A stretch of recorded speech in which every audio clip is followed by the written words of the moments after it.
Welcome to the Corporate Director Podcast, where we discuss the experiences and ideas behind what's working in corporate board governance in our digital tech-fueled world. Here, you'll discover new insights from corporate leaders and governance researchers with compelling stories about corporate governance, strategy, board culture, risk management, digital transformation, and more. Hi, everybody, and welcome back to the Corporate Director Podcast, the voice of modern governance. My name is Dottie Schindlinger, Executive Director of the Diligent Institute, and I'm joined once again by my fantabulous co-host, Megan Day, Strategy Leader here at Diligent. Megan, how are you doing today? Hey, I'm good, Dottie, and I'm looking at your name in print in the most recent agenda newsletter. Does that get old yet, being such a governance celebrity? You know what? It's very funny to say that, right? Because governance celebrity, those are two words that don't usually go together. Correct. And is so niche that maybe one person it's every my year. Niche, though. That's right. It's true. Yeah, no, it was really great to have an opportunity to speak with Lindsay Frost. She and I have spoken before. She's the reporter at Agenda who wrote the article. And, she was really interested to have a conversation about CEO and C-suite succession planning, because there was this interesting report that came out from Pearl Meyer that seemed to indicate that boards are feeling a little bit uncertain about whether or not they've got the talent they need for the future, not just in the CEO chair, but across the entire C-suite. So we had a really good conversation about that. Yeah, according to that research, 37% of C-suite executives versus 64% of directors say the board is involved in monitoring the development of CEO succession candidates. That, to me, is a big perception gap in terms of involvement. But what I also found funny, but another interesting disconnect was 100% of directors surveyed versus only 51% of executives say the board reviews succession plans for roles beyond the CEO at least annually. So that's really interesting, isn't it? So that perception gap is really fascinating. Lindsay really wanted to know my opinion about that. And I said, look, it's very possible that the board has some of these conversations without anyone from the C-suite in the room. Yeah. I mean, there is executive sessions of board meetings for this reason, right? So that we can have conversations about HR-related issues, most often about the C-suite, and we don't have to worry about having someone from the C-suite in the room to dampen the conversation. So it is very possible that they are, in fact, having these conversations without the CEO's knowledge. And I know that can be really, challenging, because the CEO sometimes is also the board chair, but you can have executive sessions without the CEO in the room and have the lead independent director step in as the chair of that session and have good conversations about it.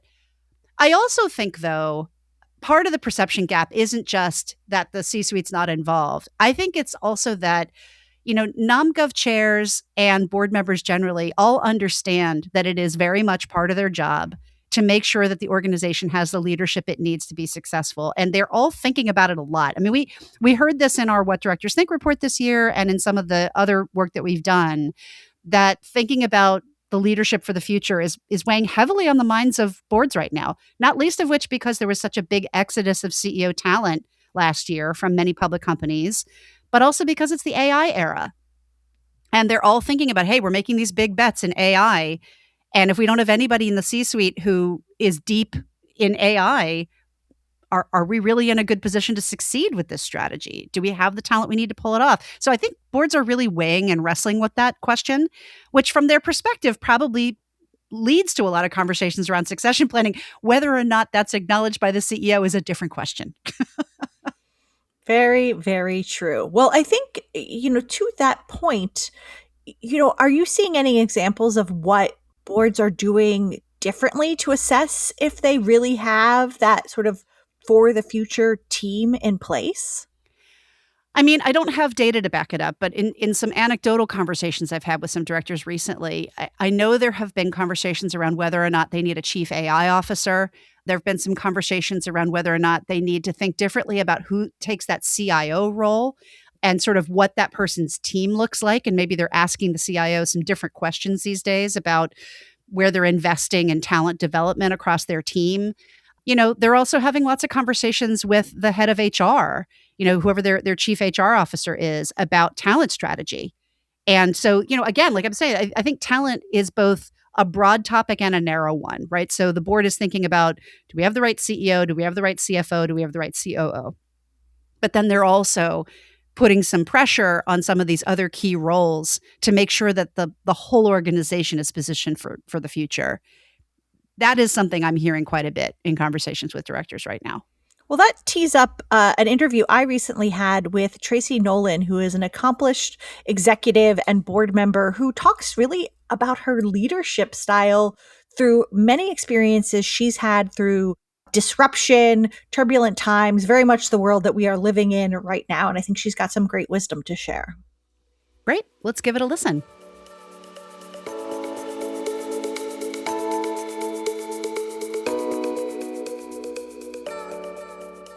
Joining us on the Corporate Director podcast today is Tracy Nolan. Tracy is a growth strategist, Fortune 100 senior executive, and board director, recognized for leading organizations successfully through transformation, disruption, and growth. Tracy, welcome to the show. Thank you, Megan. It's great to be here with you. Well, you have had a much more expansive career than I just quickly mentioned in the intro. So I'd love to have you share more about yourself and your journey as an executive and a board member. Thanks, Megan. I actually always start with saying that when I graduated college, I went into retailing and I thought maybe I'd do retailing. Maybe I would end up as a school teacher or maybe just in a home, stay-at-home mom.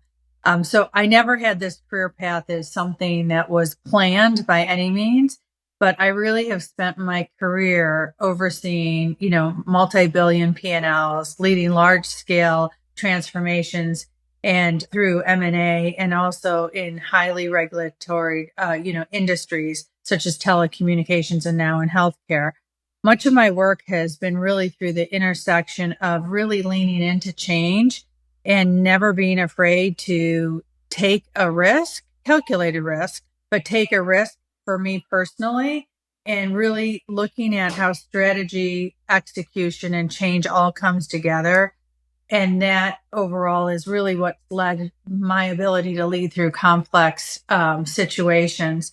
Over time, I really looked at it and said, hey, I would love to not only do what I'm doing, but how do I help other companies through board work be able to look at opportunities and not just run status quo. And so, I really have a passion when it comes around helping corporations and leaders really thrive through transformational times, because so many times we get stuck or things are going well and we don't think we need to transform. And with all the external factors that are out there today, reinvention of operations is really critical to the success of not only you personally, but also in the corporate setting.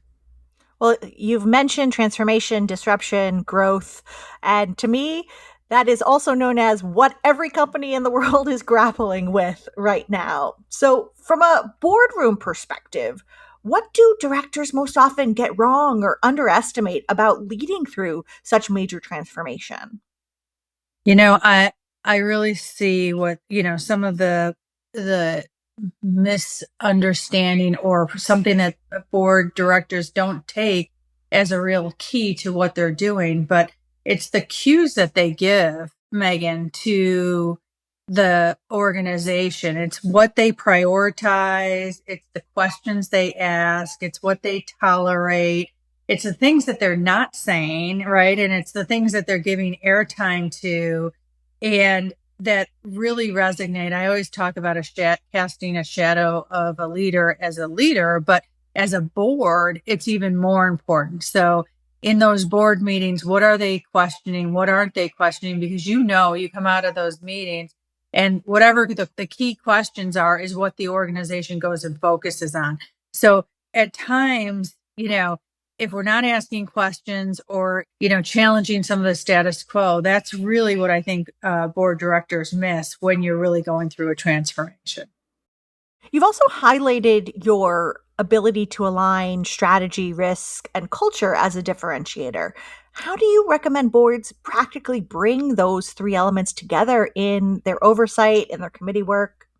Well, it's, you just said it in their oversight and committee work. Like there's so many boards today are very focused on certain committees that oversee certain things. And then, the quarterly board meetings. But what is missed because it's segmented in what they look at is that they're not really bringing that risk, culture and strategy together. So, it's great to have committees, but it really starts with like up at the top. What does success look like for us? What could derail us? And what are the cultures and incentives that support what we want to do needs to be brought into every committee. Every committee needs not just to ask, okay, how are we doing on risk, but like, what would success look like? And going back to bringing the weaving the strategy and where we're going into even one. I actually have also recommended that companies relook at the typical board matrix and the committees. And is there a way of like, are they still relevant for what you're going through? I mean, you will want to have those, but would you rename them differently from a committee perspective? And how do you pull that thread across all? That's a really interesting idea and definitely, I think, worth consideration. Just because this is how we've done it before doesn't mean that's how we need to do it in the future. That is so true. So many companies have, who have been highly successful are not there today because they were happy with how they've been super successful. So, and times are changing so fast right now. Yes, indeed. Well, you mentioned in your introduction that you've overseen multi-billion-dollar P&Ls, you've guided large M&A integrations in highly regulated sectors. What are one or two lessons from those experiences that today's corporate directors can keep top of mind? I've seen two really, two things. One worked really well and one didn't. And it really all came down to this.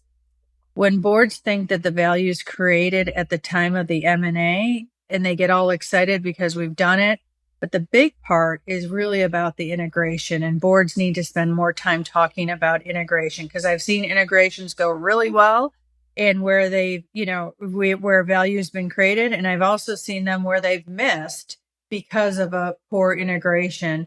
One integration that was very large. What I thought was really great that the board did is even before the integration started, they already had made decisions that like, we're not going to go through every single item that happens within the organization and decide what cultures, what pieces of this culture and what pieces of that culture should we then combine. But it was more of like, hey, we're going to take on everything that this one company does because they do it well today. The other one did it well too. But let's make that decision quickly and definitively on culture, operations, all of the key items.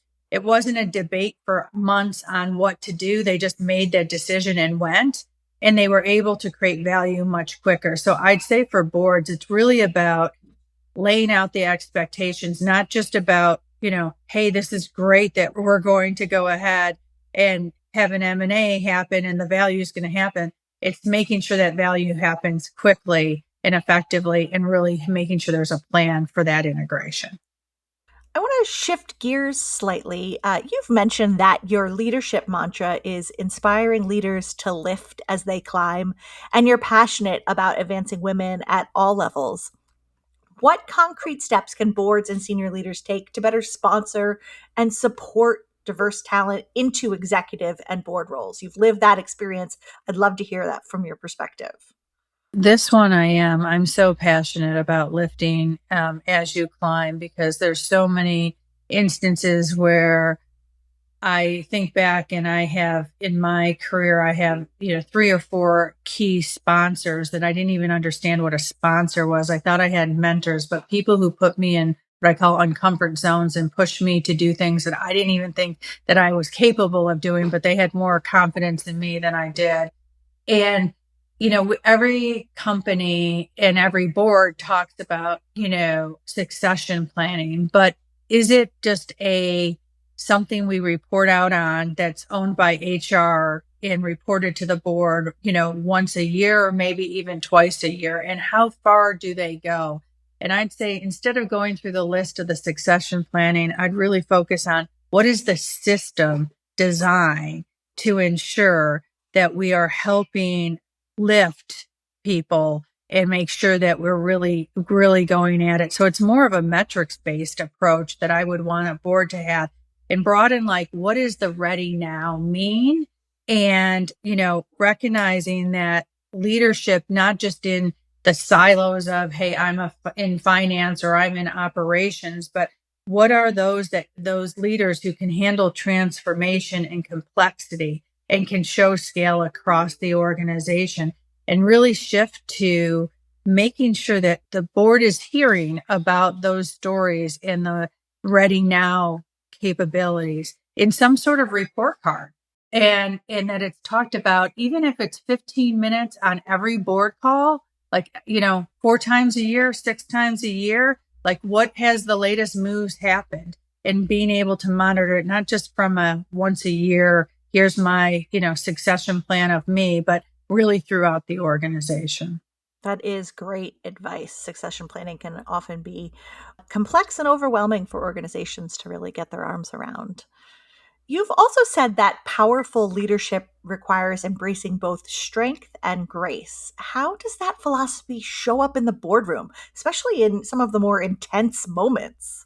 Well, I know from being a participant in a board, presenting to a board, and then also being a board member, there's a lot of prep and work that goes into all of those meetings. One of the key elements is that you want to keep grace, as I say, on, how decisions are made, the questions that are asked, in a really calm tone, respect for disagreements, and maintaining trust in the system, because you're not going to get to hear if the people who are coming in to present are all nervous and they feel scripted and they can't be natural and they're worried for a gotcha through the meeting. So I think that whole grace in treating people like you want to be treated, even when it's a tough conversation. And even if you think that things aren't going as well as it is, you're going to get more out of it. And I go back to, in business, everybody thinks it's about being hard or, demanding. And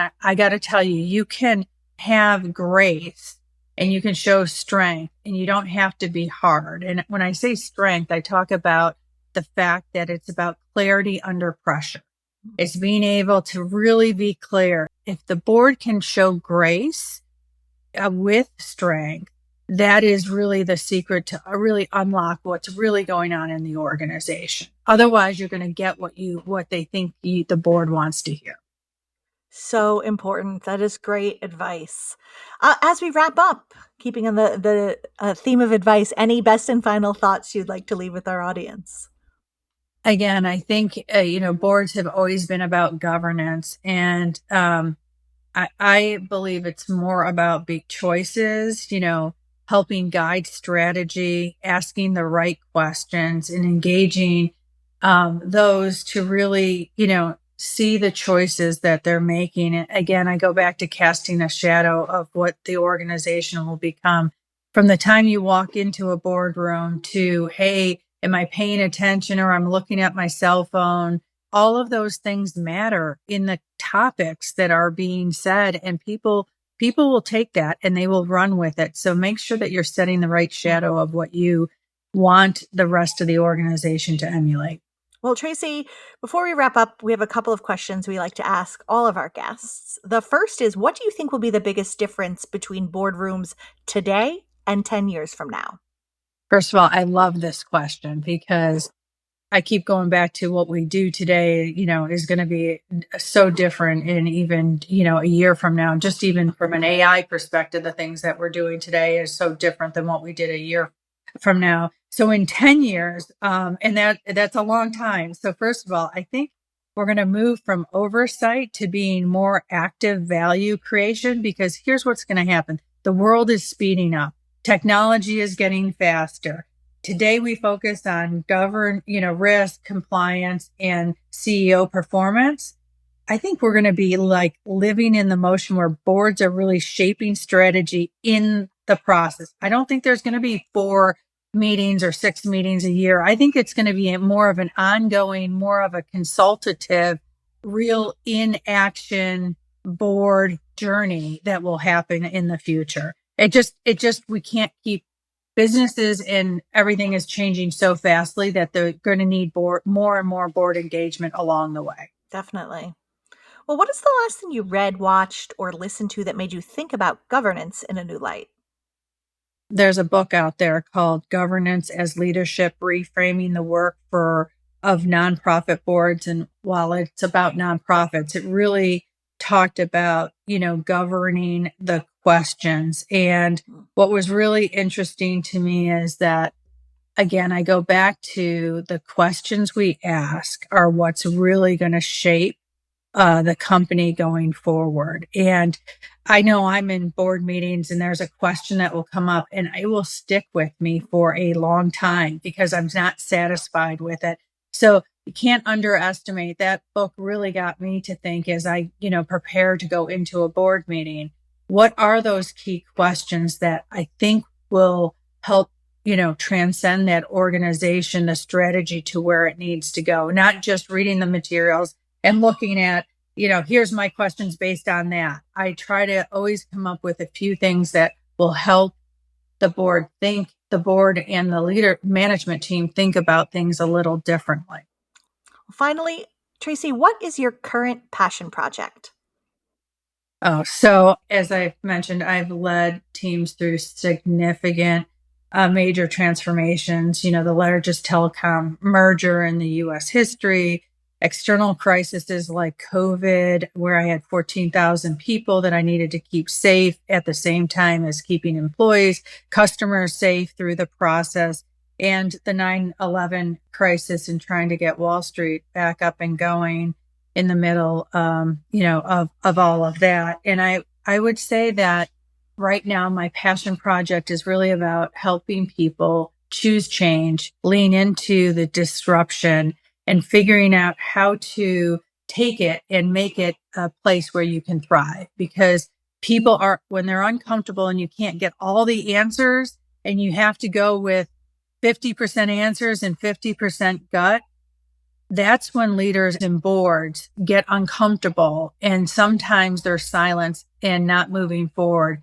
is what's not going to help them. So I'm all about helping boards and leadership teams thrive through change. So I'm working on a few things along those lines, a keynote and probably at some point a book, but I've been very fortunate to have some incredible experiences that really have taught me a great deal. And I just hope I could pass a little bit of that on to others so that when they're faced with those types of situations that they react in a way and have a little bit of a roadmap on what might work well for them. Well, looking forward to seeing all of those outputs. And Tracy, it's been a real pleasure to have you on the show today. Thank you so much for joining us. Thank you, Megan. This was fun.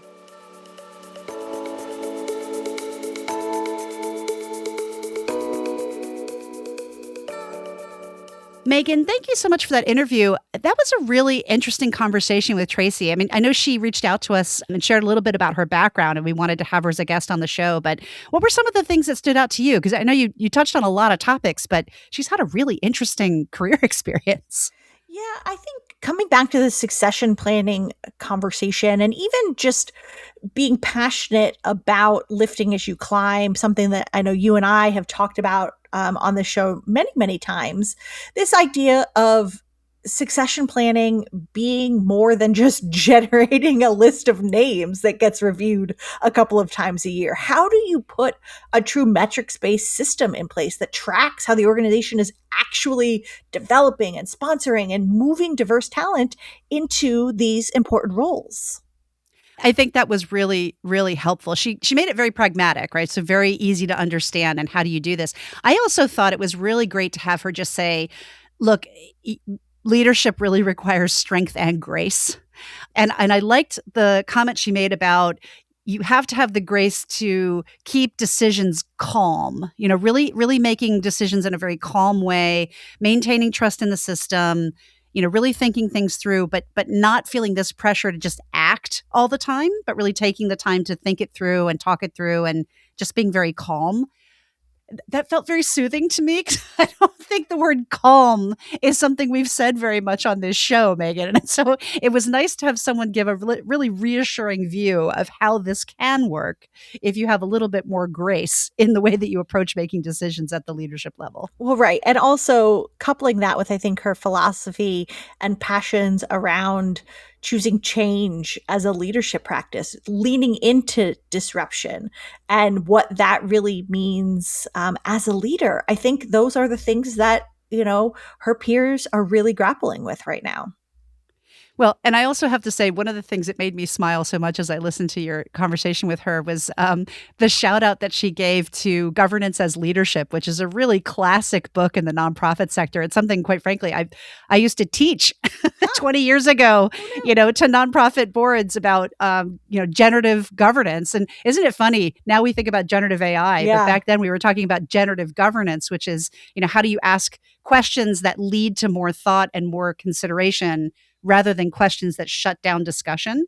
And, it was a great reminder that, that still is a great idea. And that's not just true for nonprofit organizations, but it's really true for any board. How do you ask questions that open up options rather than narrowing them? And it's not always appropriate to do it in every setting. You don't want to do that if the house is on fire, you want to put the fire out. But maybe after the fire is out, asking some generative questions about why the fire started in the first place and how we responded to it can be incredibly powerful. And it was just a good reminder. I was like, oh, yeah. I have not read that, so I am going to have to. It's a great one. It's a classic. Like I said, I think it's been around for about 25 years now. I remember very vividly when it was new. Governance tome. That's right. I know. Much like Governance Celebrity. Much like me, Megan. I'm a classic. Well, on that note, that wraps up another episode of the Corporate Director Podcast, the voice of modern governance. We'd like to say a few special thank yous, first and foremost to our strong and graceful leader, Tracy Nolan, podcast producers, Kira Ciccarelli, Steve Clayton, and Terry Thierry, our sponsors for the show, including KPMG, Wilson Sonsini, and Meridian Compensation Partners. And most especially, thank you to Diligent for continuing to sponsor this show. If you like our show, please be sure to give us a rating on your podcast player of choice. 5 stars only, please. You can also listen to our episodes and see more from Diligent Institute by going to diligent.com/resources. Thank you so much for listening. You've been listening to the Corporate Director Podcast. To ensure that you never miss an episode, subscribe to the show in your favorite podcast player. If you'd like to learn more about corporate governance and tools to help directors do their job better, visit www.diligent.com. Thank you so much for listening. Until next time.